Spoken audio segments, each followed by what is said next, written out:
तर मंडळी, आज आपल्या अभिषेक बिर्याणी हाऊसला चाकणचे नगरसेवक विशालदादा नाईकवाडी आलेले आहेत. त्यानंतर त्यांना विचारू आपण कसं काय जेवण. आम्ही सहज गप्पा मारत होतो दुकानापाशी, मुलचंद मिलपाशी.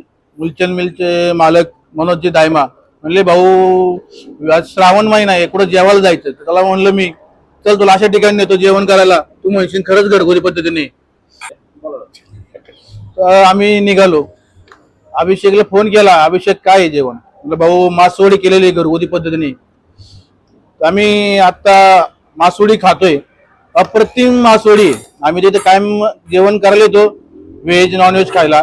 पण श्रावण महिना आहे म्हटलं जरा वेगळं खावं जरा. पनीर चिल्ली, पनीर मसाले, रोटी वगैरे तर आपण रोजच खातोय. पण चुलीवरची भाकर, चुलीवरचा स्वयंपाक, अशी मासवडी अप्रतिम आहे. मी तर भेट दिलेली आहे, तुम्ही पण एकदा भेट द्या. अभिषेक हॉटेल बिर्याणी हाऊस.